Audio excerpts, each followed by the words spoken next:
Alright, so this is the symmetric. Observe the triangle over here is right in the middle of the ring. Symmetrical. Asymmetrical is off to one side. You see it's like a bit odd, is towards this side. Okay, so what makes this different from the normal Ottoman rings? So when we developed this one, we actually use the Ottoman ring as the base because we want something that is small and doesn't get in the way when you use it. So the Ottoman ring is a good base to start with. The top side here is actually polished so that there's less friction with the string. The underside is actually textured. Like this is actually the first production unit, so it's not very beautiful here, but nowadays it actually looks more like this. There's actually a texture. You see the texture there. So the purpose is to actually grip onto our skin, and by gripping onto the like this side and also the sides here, it helps to distribute the pressure, and therefore actually you don't feel as much pressure. Like example, if you were to use metal ring, because the underside here is slippery, all the force will be on the joint here. So the two sides here are going to be very painful.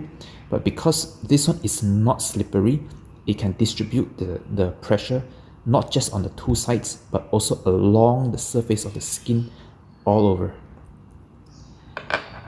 Now, another thing that is actually very critical, if you were to look at any Ottoman ring, it has actually two angles. Like the first angle here, and then it straightway goes down. Probably looks more like that Ottoman rings. Okay, it goes straight down. Just two angle. You can search online for the photos of Ottoman rings, but in our case, we actually have three angle.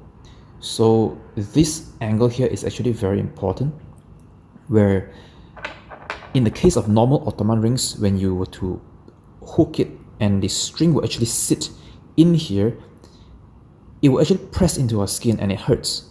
So that's why they normally will put a piece of leather to cushion between your thumb, your skin, and the string to prevent the pain.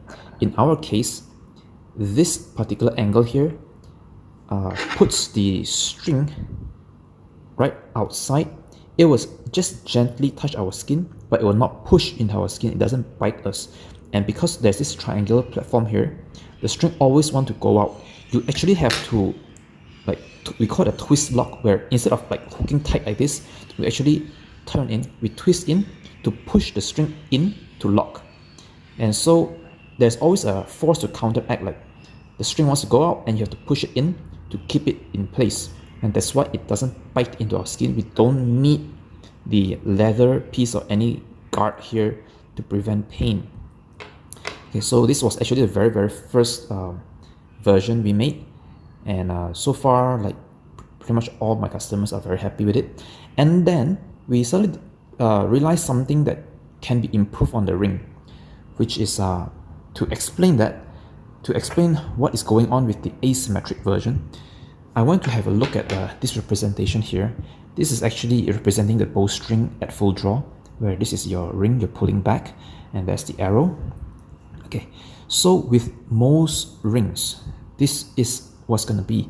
When you release, this part here is going to be further back from the knock of the arrow. And upon release, when this one gets away from your, when it releases from your ring, it's going to be behind the arrow. Okay, this is the knock, it's going to be behind. And the bottom limb have to actually pull a bit more to straighten this part out. Okay, we call it a slack. So this part is like slacking. The limb will pull and it will tighten this string before it can exert any force to the arrow. This slack here creates some sort of randomness because as it pulls forward, this can jitter around.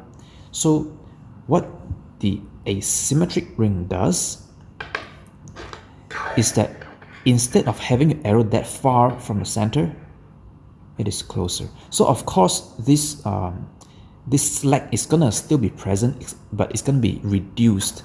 It's gonna be smaller in this case, so it reduces the slack and therefore the randomness, improving the grouping of your shots. Of course, the way it works is that upon release, if you see the bottom side, which is, I'm right-handed, so for the asymmetric ring, we actually have left and right side. So this side here is gonna release first because it's steeper than the other side. So the bottom side is gonna release first, and it's gonna get very, very close to the arrow before the top side release. And so this is gonna be as close as possible to the apex here and reducing the slack.